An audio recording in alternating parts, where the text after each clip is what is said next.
Hello, everyone. I hope you can all see us. Welcome to this afternoon's Society of Authors Afternoon Tea with Ian Rankin. And that's enough about Ian, and I shall introduce me. My name is Merryn Glover, and I live in the Highlands of Scotland. I was on the Society of Authors in Scotland Committee for 4 years.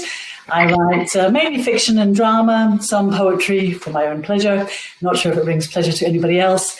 And I live in the Cairngorms, and my current writing project is a response to Nan Shepherd's The Living Mountain. And I'm delighted to be your host this afternoon, and even more delighted to be interviewing Ian Rankin, not just a gifted storyteller and one of the finest and most famous crime writers from Scotland, but also probably one of our best preserved national treasures, Ian. There you go. Well, thank you very much. Put out a t-shirt. There you go. And actually, Ian, though, your biggest claim to fame, though perhaps you don't know it, is that you managed to miss my first book launch by about 10 minutes. You won't remember this, but it was at the Highland Literary Salon in 2014. You were the official guest, and you'd been invited to turn up at 7:30, which you did, not knowing, of course, that my book launch for my first book had been slotted in before that at 6 p.m. And of course, when you arrived and discovered you'd missed it, you were gutted. No, you weren't. But anyway, your books were available for sale, and I did buy one. I thought it would be good to buy your first book, since I just had mine published, Knots and Crosses, and you signed it for me, saying to Merryn, congratulations on your first book, which I think is your name. Yeah, and a smiley face. And a smiley face. So that was great. And it was a lovely encouragement for a new writer with the first book. So thank you very much for that. And we were due to meet again at the Cromarty Crime and Thrillers weekend this May, which of course had to be postponed. So hopefully next year that'll still kick off. But a big welcome to everyone joining us. I think we've been told we've got over 250 people coming from all around the world. We've got Amsterdam, Austria, London, Fontainebleau, and a whole lot of other places that have been streaming past while I've been talking. Welcome to Afternoon Tea. I hope you've got your beverage of choice there, perhaps some scones, cakes, tonics if you come from Scotland. Settle down, enjoy this conversation, which we're all really looking forward to very much. Remember that you can also type some questions for Ian into the chat there, and we will try and pick up on some of those. A little bit of housekeeping before we get into more chat with Ian. This is a free event as part of the Society of Authors at-home festival. And this is, in fact, the 5th afternoon tea running until December. All of these afternoon teas are free, but if you can afford to donate a few pounds to the Authors Contingency Fund, which has been supporting authors in financial difficulty, particularly through coronavirus, there will be a link at the top of the chat window over on the right, which is there. I can see that there already. So if you can go through and support that, it will be making a huge difference to the people that benefit. There's also a virtual Blackwell store where you can buy books by all of the authors that have been featured in the At-Home Festival, including Ian, and there'll be a link to that in the chat as well. Okay, so the session will last for 45 minutes. If you're having any connection difficulties, just press the red reconnect button at the top. If Ian happens to disappear partway through the event, it's quite possible that some suspicious event has occurred and I have stolen the show. For a crime writer, I thought that would be perfectly appropriate. But I will start with a brief introduction to Ian, and then we'll get right into the questions, some of which have been suggested from the Society of Authors and some of which will be coming from you, our audience today. And Ian is also going to be reading a little bit to us from his most recent book, A Song for the Dark Times. All right, so the official bio, Ian Rankin. OBE, DL, FRSE, I had to look up those, is a crime writer whose Inspector Rebus novels have been adapted as a television series.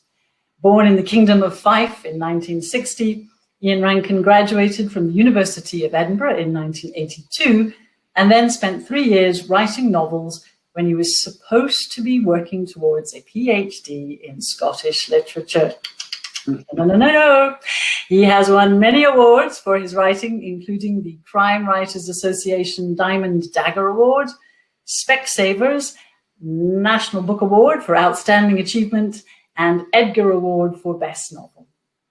In 2015, he was elected a Fellow of the Royal Society of Edinburgh and was awarded an OBE for services to literature. And Ian is a member of the Society of Authors Council. Wow, and that is really just the short bio. If you have a look online at Ian's website and Wikipedia and other places, it's a really long and colourful story, Ian. And so we're looking forward to hearing a bit about that this afternoon, perhaps not some of the more colourful bits. Okay, so first of all, what we all are always curious to know about is where you work, what it's like, how it's set up, and why you've got it set up the way you have. So are you up for giving us a wee tour? Yeah, there's not a lot to tour, Merryn, to be honest with you. We downsized in April, May last year from a very big, rambling Victorian detached house in a nice part of Edinburgh. And we moved further into the centre of the city into a much smaller apartment. An apartment that was so small that I didn't have room to have it for an office. So I bought a one-bedroom flat in the next building over, and that's where I'm speaking to you from. So my wife can look out of our living room window and see if I'm working or not. This was a design flaw. This was a design flaw. So this room that I'm in would be the living room.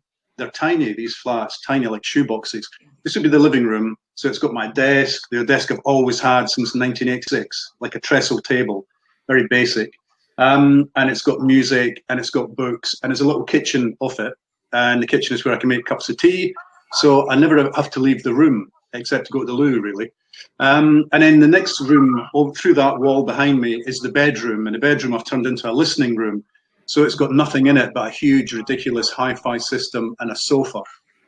And so when I'm not working at this desk, I can go next door and relax and listen to music. So again, my wife can see, depending on which lights are on in which room, whether I'm working or not. You don't have an inflatable Ian that you can put. Yeah, he walks around the window. There's a cartoon cutout that walks backwards and forwards as though pacing with great ideas. No, so there's not a lot to show you. I mean, these are all my books in foreign editions. Now, I used to have many, many, many more, but when we downsized, we had to get rid of half my books and half my CDs and LPs because I didn't have space for them. So I've kept one copy of each novel in each language it's been translated into. There's a sofa behind me that I can sit on if I want to, and then if we swing round, you can see the kitchen, and then just more books, mostly my books and other people's books. Special books that have been signed to me down the ages. I think my signed Muriel Spark, Miss Jean Brodie is in there somewhere. My signed Keith Richards. Behind you as well, haven't you? Yeah, I've got. I opened did a Muriel Spark exhibition at the National Library of Scotland a few years ago, and I opened it, so they gave me that poster to celebrate the fact. I mean, it's hard to say she was an influence on me, except insofar as while I was spending 3 years supposedly doing a PhD paid for by the taxpayer, I was actually writing my own books. I mean, I was writing a lot, and everything I wrote is now in the bowels of the National Library of Scotland as part of the archive that they took when I downsized. I was very fortunate. I was fortunate and unfortunate. The National Library of Scotland said, we will take your archive, all your manuscripts, your rejection letters, your correspondence. And I think I'm the last of a generation of writers who will actually have correspondence to hand over, physical correspondence. A lot of letters, mostly from writers, alas, who are no longer with us. So there's a kind of one-sided conversation because, of course, I didn't keep copies of my letters to them, only their letters back to me. But it's a one-sided conversation with people like P.D. James, Ruth Rendell, Reginald Hill, Colin Dexter, Ian Banks, Philip Kerr, a lot of writers who are no longer around, sadly. So the National Library of Scotland took all of that. The slight unfortunateness about that is that someone just recently said, have you got a short story you could give us, Ian, for something? And I went, well, yeah, I wrote a bunch of short stories a while ago. I never did anything with them. But when I looked at my computer, this is a fairly new computer. No, they were on my previous computer, which is now borked. It won't work. So the only copies of them that exist are in the archive of the National Library of Scotland, which I cannot access because it's in lockdown. So I couldn't give a story to these people who wanted a story for me. Shame. But it's all there for posterity. Well, it's there. Okay. So another question, Ian, do you have a writing routine where, obviously we know where you write, but is there a time of the day, a structure to that? How long do you write? I think I'm a very bad example. I'm the laziest writer I know. I don't see the point of being a full-time writer if you write full-time. I spend a lot of my day not writing, and I spend a lot of my year not writing. Routine. I mean, first thing, coffee and newspaper. I read the newspaper cover to cover. I do the cryptic crossword. It's the Times cryptic. Then I do the Sudoku. Then I might do the, some other puzzles. Around about 10:30, 11 a.m., I'll come over to the office and I'll think, well, I should maybe tidy up a bit. I'll do my emails. And so I don't actually start writing until 11:30. By then, the brain is kind of switched on. And if I sit down and it's not happening for whatever reason, if the muse has failed to descend, I will walk away. I'll literally go for a walk or read a book, listen to music, and try again later on. And a good working day can sometimes not start until 6 or 7 p.m., but I can still get 3 or 4 hours done, and that's enough. What I do find, and I'm not alone in this, as I get older, I can't write for the length of time I used to write uninterrupted. So when I was a young man full of vim and vigor, I could write for 8 or 10 hours at a stretch, no problem, and do 15, 20 pages, which would be 4,500, 6,000 words a day. And I was doing that 7 days a week. Now, if I sit for 30 minutes, 45 minutes, and do a page or two, I'm exhausted. And I've got to go make a cup of tea, walk up and down a little bit, take a little break, and come back to it. So I really have slowed down. I mean, I'm managing. This year's been great insofar as everything else I was going to do has been cancelled and I wasn't able to travel. So I've written 2 books so far since January. And I'm starting to think about a third, which is really unusual for me. So you've written those books in that amount of time. How many hours does it take to get one of these books out? The first draft usually takes about between 30 and 40 days. Wow. It's written quickly because I don't plan. And because I don't plan, I write in a state of panic and fear. And all that adrenaline channels into the writing. And because I'm keeping it all in my head, because there's no plot or plan or structure, because it's all in my head, I want to write it down quickly before I forget it. So do you not have any notes or anything like that? A few post-it notes with character names on, because I'll usually forget the character names. But, the first draft, I can always fix it. The first draft is written quickly. I think you get an injection of pace by writing it quickly. And because I'm writing it quickly, I'm less likely to forget what needs to go in later on in the book. And then the second draft, I go back over it and put in all the stuff that I forgot to put in first time round and make it look as though it was meant to be that way. I mean, I think people who don't write or read crime fiction think of it as being retrofitted. You start with the end and you work your way backwards. In other words, you know the ending when you begin. I find that very few crime writers actually do know the ending when they begin. I certainly don't. So the latest book, I knew that Rebus's daughter's partner had gone missing. When I started the book, I had no idea if he was alive or dead or what had happened to him or why it happened. I had another plot running in Edinburgh while Rebus was outside Edinburgh to do with a Saudi student who's been killed. Again, I had no idea who killed him or why. And playing detective, putting myself in the position of the detective or the detectives in the story, as they find stuff out, so I find stuff out. And I begin to work out what the heck is going on. and who the possible suspects are. So the first draft, I mean, some people would find that ridiculous. They would just find that terrifying to know so little when they start writing. I really enjoy that process.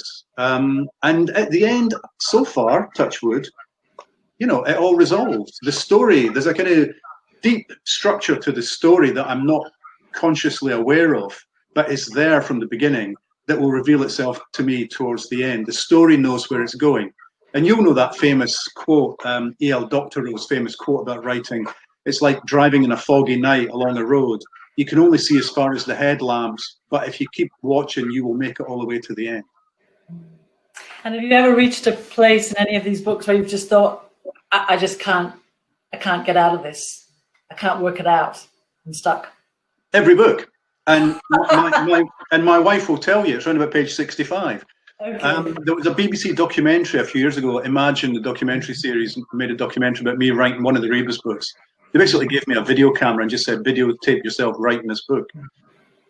And we came, and so my wife on screen discussed that with Alan Yentl, this page, because if you've got a police procedural, a whodunit, usually you start with a crime scene. And then you find out who the victim is, a little bit about their background. You get the team together who are going to investigate the crime, and you'll have the post-mortem examination, etc. All of that takes you up pretty much to page 65. And then I look at it and go, I don't know where to go from. Where do I go from here? Where do I go from here? So by that point, you hope that you've maybe got some characters who have arrived on the page who will take you to the next page, the next step, the next scene. The family, the workmates of the victim, whatever it happens to be. But yeah, page 65 is when I sit and panic for a couple of days. Wow. But you've learned to trust now that you get through that. Yeah. And if I get blocked, I mean, my first line of defense is my wife. She's a great reader. She reads a lot more than I do, and she reads a lot of crime. And so I can bounce ideas off her or say, look, I need to get Rebus from this place to this place, psychologically or whatever, in terms of the plot. How could would this work? Does that work? Does that work? And she's the first person. Nobody sees my first draft. My first draft is pretty rough. The second draft I'll usually show to my wife. I'll print it off and she will read it. And there's that awful moment where she's sitting with a pen writing in the margins profusely. And then she hands it back to me and I go through it. And suddenly this perfect crystalline story, it's Schrodinger's novel. Until you show it to someone else, it's perfect. But as soon as you show it to someone else, it ceases to be the perfect novel. And you realize you've failed yet again. And you've got to start again from scratch. But I take on board everything she tells me. And so by the time it actually gets to my publisher and my agent, it's usually a third draft, maybe even a fourth draft. And I've tweaked it so that my wife is happy with it. So then when my editor says, Ian, I've got a few suggestions, I go, this book has already been edited, buddy. Okay. And so does your editor get a say? Does he change anything? Of course. Yeah. Okay. Yeah, of course. I mean, every reader who reads it will have some feedback for me. What you've got to do is trust your instincts, whether it's good feedback, whether it makes it a better book or just a different book, whether it makes it something that isn't your book anymore. Way back when I was young, I would take on board everything everybody asked me to change. There was one book in particular, West Wind, which went through a series of agents and editors. And everybody who asked me to change it, I changed it until it wasn't my book anymore. It felt like it belonged to other people. And so I fell out of love with that book. And I didn't allow it to be reissued for 30 years after that. I mean, I did allow it eventually to be reissued last year. But yeah, I think you've got to, it's a big step. I think showing your work to someone is such a big step.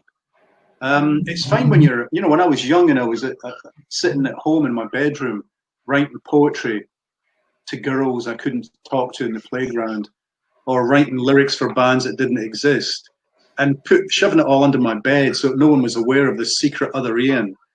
I was safe. But then, my God, when it comes time you've actually written something, you're going to show it to somebody, and it's your baby, and they're going, wow, your baby's ugly. That is an ugly baby. And that's a really hard thing to hear. I mean, I think we all try and be thick-skinned, but I think we are all thin-skinned. You know it yourself, Merryn. You can get the most glowing review in the world, but if there's one little criticism embedded in that review, that's what you take away from it. That's what you remember. So just kind of picking up on that, what has given you the strength to keep going, even though there will have been criticisms and people saying that your work was ugly and what have you? What's made you hang on to the self-belief and also to stick to what you trust and what you want in your writing, even if other people are asking for different things? It's a good question, and it's probably going to be quite a long answer. I mean, the first thing is to say I'm thrawn. Thrawn, a good Scots word that means stubborn. So if someone says that's rubbish, I go, okay, well, try this one then. Here's someone else for you to read. I'm not going to give up just because you tell me it's rubbish. I had the support of my wife from very early on. I mean, she was my girlfriend before she was my wife, and when we were students together before I was ever published. And she was always very supportive. And in the early days, financially, she supported me when I was trying to be a full-time writer, and she was going out to work every day, and I was making almost no money at all and getting lots of rejection letters. I knew what I wanted to say. I wanted to write about contemporary Edinburgh, contemporary Scotland, but using Edinburgh as a microcosm for anywhere else in the world, because the problems that Edinburgh has, social problems, political problems, are by no means unique to Edinburgh. And I found the crime novel was a good way of looking at society from top to bottom. So I wanted to do it. I wanted to write about Edinburgh. I liked this guy Rebus. I found him a useful way of looking at society from top to bottom, because a detective has access to the people at the top and the people at the bottom. And so, you know, at the beginning, very few people came with me. Very few readers came with me. And it was a long, slow process of becoming successful. And in the early days, it was librarians, booksellers, fans just saying, oh, you like Ruth Rendell? Have you tried this guy? Or, you know, you like James Elroy? Have you tried this guy, Ian Rankin? And then started to win prizes, and the prizes made the books more visible on the bookshelves of bookshops. And it was a learning process. I always say that the early books, up until Rebus number 7 or 8, were an apprenticeship. I was still learning what I could and couldn't do with a crime novel, what the crime novel could do well and what it maybe didn't do quite so well.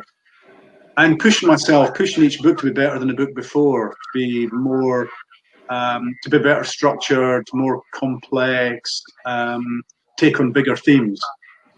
And Black and Blue, the one it did win the Gold Dagger, it was my first success with a crime novel. Black and Blue was the kind of end of that process. That's really interesting. Thank you for that, Ian.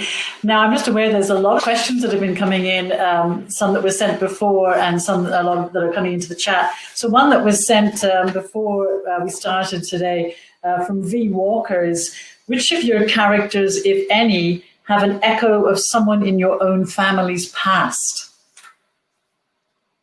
Oh, wow. Do they? I don't think so. I don't think so. I mean, there's very little of Rebus in me. I mean, you know, yeah. I mean, stories I've been told will always end up in the book in some guise or another. My very first novel, and it wasn't a Rebus novel, it was called The Flood. It started with a story that I'd been told about an auntie of mine who, when she was very young and she had very long hair, had fallen into a river in our town we lived in, which was a coal mining town. And all the effluent from the mine would wash down into the river, and it was hot, the coal washing water. And so she fell into this hot river and was pulled out by her hair. And that became the opening scene of my first novel, The Flood. But in fact, everybody in my hometown hated that book. They didn't, and a lot of my family hated it. They didn't like what I said about the town or the people who lived there. So Rebus was a defense mechanism. Rebus was a way of me hiding. I could hide behind him. That's interesting. Yeah, so it's quite a courageous thing in lots of ways as a first book to write about things that are very close to you and people that will comment and see themselves in the work. But yeah. Okay, so there's a question here going back to Muriel Spark. This is from Lucinda Byatt. I'd love to hear more about your thoughts on Muriel Spark. The lovely poster behind you inspired me to ask, Her writing style is inspirational. What inspires you about her work?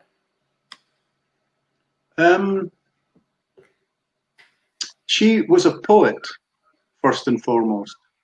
And so there's a great concision in her work. I am incredibly jealous of poets. They can say in a line or a couplet what it takes me 300 pages to say. And she brought that concision, a poet's concision, to her novels. So her best novels are her shortest novels. At the same time, she was formed by her upbringing in Scotland, but she chose to leave Scotland, and you have to dig quite deep into her novels to find Scotland. Miss Jean Brodie apart, obviously. But she was experimental. She would take risks. She was heavily influenced partway through her career by the Nouveau Roman. And so she wrote these very short, complex, stunning novels that were indebted to the Nouveau Roman. And one of them, The Driver's Seat, is one of the most astonishing crime novels I've ever read. It's not an easy read, but it's a great book. But mostly what she did was she took me to Robert Louis Stevenson. Because when I was doing my research, Miss Jean Brodie tells us she is descended from Deacon William Brodie, who was a real-life Edinburgh figure. He was a gentleman by day and a thief by night. He was also a carpenter, and he was hanged on a scaffold that he had actually made himself. In Robert Louis Stevenson's childhood bedroom was a wardrobe that had been made by Brodie.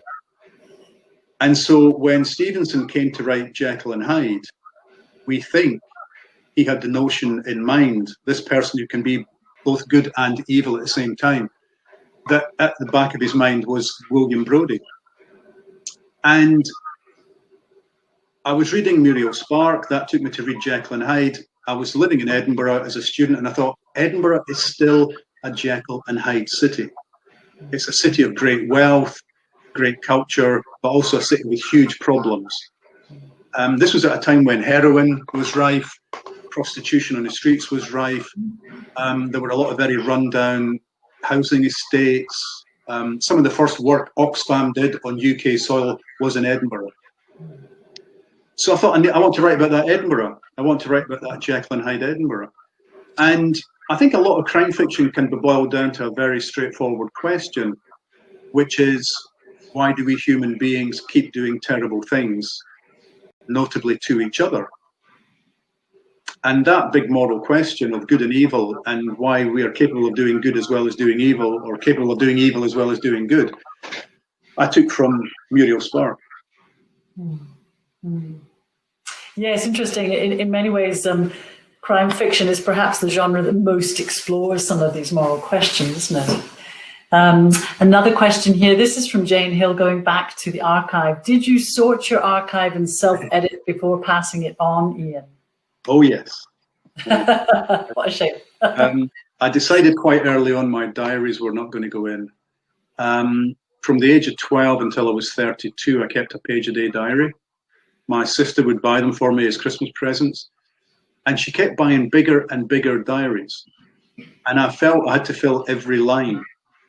So they became quite creative. At the same time, they're also very boring. There's a Radio 4 show called My Teenage Diary, and I appeared on it once, and I think you can probably still get it if you go to the BBC Sounds website. And I mean, some of it was stuff like washed my hair, watched. Was that quite an event to you? You know, it's just to fill the pages, just to fill a page. What happened on any particular day? You know, I went to Kirkcaldy, I bought a record that cost 49p. The bus fare was 20p. I just put everything down. But writing every day, of course, we're told is great muscle exercise for the brain, great writing muscle exercise. And yeah, so they didn't go into the archive. They told me they didn't want everything. They couldn't take everything because I kept everything. I hoarded everything. So a lot of financial paperwork just got shredded. But yeah, mostly stuff went in. Some of it I said, look, you're not allowed to, nobody can get access to that without my written permission. Because there are private letters from people and their addresses are on the letters and stuff. And I don't want people to be able to get J.K. Rowling's address by going to the archive and looking at my correspondence. So they've actually got to contact me if a researcher wants to access some of the stuff. And a few of the old photographs, I said, no, look, can I get those back? They're quite embarrassing. But yeah, but otherwise it's pretty brutal. I mean, all the rejection letters are still there. Well, I'm sure that will be reassuring for generations of authors to come, Ian. Another question here from Andre Hess. What kind of things sparks a novel, Ian? I've heard you say newspapers, especially the more sensationalistic ones. Is this still true for you? Yeah, I'll show you. Hang on. Let's see.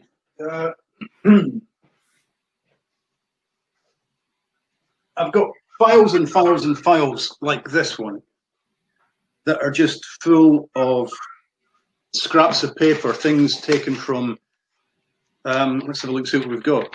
Anything that interests me from a newspaper, from a magazine. Hitmen for hire. Hitmen for hire, click here to kill. Right, so I've torn that story out. And sometimes it's just anecdotes, things people have told me in the pub or in a restaurant. What is this? This one's a good one. Hang on. Oh, police suspend use of forensic lab that paid off cyber gang. And that's from 2019, but there'll be stuff in here that will go back years and years and years. And whenever it's time to start a new novel, what I do is I just sift through it and I see if there's anything there that just jumps out at me. And the latest book, which, hang on, this one, I better promote. I got a couple of clippings from that file, and they were both to do with internment camps in the UK during World War II. And I think they were actually book reviews. Two different books had been published years apart, and I'd cut out the reviews of both of these, and I thought, what is it about that that's interesting to me, or what interested me back then? Well, in the middle of 2019, when I was starting to think about starting a new book, it seemed to me we were going through a pretty dark time in human history. We had wildfires everywhere from the western seaboard of the USA to Australia. We had immigrants drowning in the Channel. We had the rise of the far right across Europe, it seemed to be. We had Brexit on the horizon. We had Trump in the White House. This is a very dark time, and that was pre-COVID. And it seemed to me that, especially the rise of the far right, you know, politics was getting very polarized, us and them. It was becoming very binary. There was no room for debate. There was no middle ground. And of course, the social media doesn't help with that. There's no room for debate on Twitter.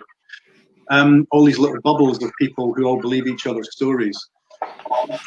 And the internment camps allowed me to write about now, but kind of filtering it through the lens of stuff that happened then. Because what happened in the late 1930s is we were told to mistrust our neighbours if they had a different surname from us, if they looked different or had a different background.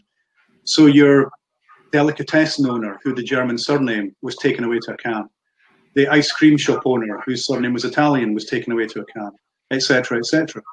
And there were over 1,000 of these in the UK. The Isle of Man was basically one huge floating prison camp. And I just thought that said something about the way we were then, but also it says something about the way we might be going now. So that was just a couple of cuttings that I sat in that file for several years, and eventually I found a use for them. That's a fascinating story. Thank you, Ian. So that's the book that you just began at the start of this year, and that's the one that's published, and you're going to read from us read to us from it a bit later. Great. Yeah. Before we get to that, I'm just going to read a question. This was the first one that was emailed in, and it slightly picks up on what you've been talking about there in terms of dark times. This one comes from WFG Rogers, and the question is, Ian, who are your go-to authors for a satisfying read before the lights go out? Literally, that is. Well, during lockdown, I mean, I thought, like a lot of people, I thought, right, Ian, this is it. Get stuck into the Brothers Karamazov, Don Quixote, you know. And no, I went back to comfort reads. I read some Muriel Spark. I read all 12 volumes of A Dance to the Music of Time by Paul, which is one of my favourite books. It's an especially great series of books for a writer, because it's about a writer and his life. I went to Simenon and read some Simenon. There are writers I'll always turn to. Mick Herron, fantastic spy novelist. I've just finished his latest. It's not actually published until early next year.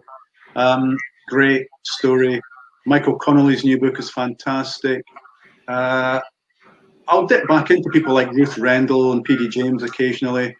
I do enjoy rereading books. I shouldn't tell you this, but I will. A long time ago now, I was having dinner. There was a bunch of us having dinner, and one of them was J.K. Rowling. And we were chatting away. And I said, as I get older, Joe, I find I like shorter books. The books I'm writing are getting shorter, and the books I enjoy reading are getting shorter. And she went, "You're going to hate my new one." and Julie, 6 months later, along comes a new Cormoran Strike, which is I think 800 or 900 pages. And just as I'm getting into Simenon, which barely scraped past 200 pages. But yeah, I don't know if that's because my attention span is going, and certainly during lockdown, during COVID, it was hard to concentrate. I found writing pretty straightforward, but reading books I found difficult. My concentration kept going. I'll check the news. Who's died? We're still in lockdown. What's happening around the world? Has Donald Trump pressed the red button yet? So I was finding it really hard to read, and short books helped with that. Short books with nice short chapters. Good. Okay. Well, speaking of good books, Ian, we would love to hear you read a bit from your latest Song for the Dark Times. I think you said you were going to pick something right from the start of that for us. Yeah, pretty much from the start. I mean, I'll just very quickly explain. In this book, Rebus's daughter, her partner has gone missing. She lives way up on the north coast of Scotland. She phones her dad and says, "Look, my partner's gone AWOL. I don't know what's happened to him." Rebus, being Rebus, jumps in the car and heads north to see if he can help or hinder. In January, I haven't started thinking about the book in January. I did the drive. I drove up to the far north of Scotland. Now, Rebus's daughter in the previous books lives in a real place called Tongue. When I got to Tongue, it wasn't suitable for my needs, so I had to invent a new village nearby. But I did the drive and did the research and got back to Edinburgh just before the lockdown. So this is Rebus heading north. Rebus had forgotten how long the drive took, a distance of around 250 miles, and he could swear he'd done it in under 4 hours in the past. Today, however, it was more than 5, with just the one stop to refuel car and driver both, giving the Saab's bonnet a reassuring pat to let it know he appreciated the effort. The A9 itself hadn't been too bad considering, some lorries and caravans and a couple of sets of roadworks. The process of duelling was ongoing and would continue to be ongoing long after Rebus had headed to the traffic-free highway in the sky. He hadn't thought to bring anything. There was just the one CD in the car, a compilation Siobhan had burned for him. She'd written the words, "Songs for Dark Times," on the disc in black felt pen. He'd asked her to explain the title. "Some to make you think," she'd said. "Some to calm you down or get you dancing." Dancing? Okay, nodding your head then. It was indeed a mixed bag. One track might be funk that sounded beaten down from the 1970s, the next a piece of Brian Eno minimalism. Leonard Cohen sang about love and loss, and another band about post-Brexit England. Then there was Black Sabbath with their song Changes. Nice touch, Siobhan. At the petrol station, adding a toothbrush and toothpaste to his purchases, he'd asked the woman at the till if they sold CDs. "It's all Bluetooth these days," she'd explained. "Hopefully not after brushing," Rebus had replied. Great. Thank you, Ian. I think that's a good place to ask us our last question. It was one I was going to ask anyway, but it's also come in from one of the audience, Catherine Black. Music seems to be a big presence for you, with your listening room taking the other space there. Is music important to you and your work? Yeah, it is, and I should apologise. I know this from some of the messages. There's some issues with mic feedback, whatever, echo. I can't explain that. Yeah, music's hugely important. I've always got music playing in the background while I write. It creates a bubble in which there's only me and the book. So it's atmospheric music, it's instrumental music, maybe some jazz, some classical, ambient. Brian Eno, mentioned in that extract, is great for writing to. I was in a band when I was 18, wasn't very good. I rejoined the band a couple of years ago, we're still not very good. And in fact, of course, we've not played since December last year and not rehearsed or anything since December last year. I love live music. I love going to gigs. I don't know when that's going to be possible again. A small, sweaty, overcrowded room full of people shouting and cheering. Don't know if I want to be part of that. But, you know, in my early days, when I started writing, the first things I wrote pretty much were song lyrics for non-existent bands. And those lyrics, of course, were poems. They were poetry of a sort. They rhymed and they scanned. And that was always my first love, was the song lyric. And I'm very appreciative of great singer-songwriters. Bob Dylan's latest album has blown me away because it's got some of the best lyrics he's written in 20 or 30 years. And that's a guy who's getting on a bit, and he's still writing great stuff, which should give us all hope, hopefully. But yeah, always music playing. And then when I go next door, this is kind of, I've got streaming and CDs because I don't want to get up enough to every 20 minutes and turn the LP over. Next door is vinyl. So that's where I keep all the vinyl records, which are for fun, not for working to necessarily. And ever since I've still got records that I had when I was 11 and 12, 10, 11, 12. I think the earliest one I've got is the theme from Shaft, the movie Shaft. I wasn't old enough to go and see the film. I wasn't allowed in, but nobody stopped me buying the record, and nobody stopped me reading the book. And that was important to me. Literature was like a taboo. The earliest books I remember reading and enjoying and getting a thrill from were things like A Clockwork Orange, The Godfather, One Flew Over the Cuckoo's Nest, The Exorcist, Jaws. These were books, and Shaft. These were books I wasn't allowed into the cinema to see the films, but I could buy the books from the bookshop, or I could borrow them from the library. I was allowed to borrow these books from the library, aged 12. So literature for me always had a little bit of a taboo thrill about it. And to some extent, it still does. I love it when I find a new band or a musician or a piece of music that I know I'm going to like the rest of my life. And the same goes with writers. You find a writer who's new to you. They might not be a new writer, but they're new to you. And you just immediately fall in love with them. And you rub your hands together in glee because there's a whole body of work there waiting for you to sink into it and enjoy it and luxuriate in it. And what a great form of escapism, which is what we've needed this year. We have needed stories like never before this year. And hopefully in the future, great novels will be written about the pandemic. I just know that I'm not going to be writing any of them. Okay, that's really interesting. It sounds like you have written one for the pandemic, though, in A Song for Dark Times. So we'll look forward to discovering that. Thank you so much, Ian. Unfortunately, we are going to have to wrap up now. And I'm so sorry to all of the dozens and dozens of comments and questions that have come in that we've not had time to respond to in this short afternoon tea. But thank you so much to everybody that's come from literally all around the world. It's been amazing to see all the places. I'm loving all the comments. Absolutely loving all the comments. I'm going to read them when we finish up. Yeah. Well, that's good that you'll still be able to see them when we're done. So just a reminder to everybody that if you're in a position to make a donation to the Authors Contingency Fund, that would be much appreciated. The link is still there in the chat. Our next afternoon tea will be with Margaret Atwood on the 26th of November. To book any of the Society of Authors at-home festival events, you just head to societyofauthors.org/events. Most of them are recorded and then available on the Society of Authors Vimeo and YouTube channels. And lastly, don't forget the link to the Blackwell's bookshop where you can buy Ian's book and the books by any of the other authors that have been featured in the festival. And let's continue the conversation on Twitter using the hashtag @SoA@home.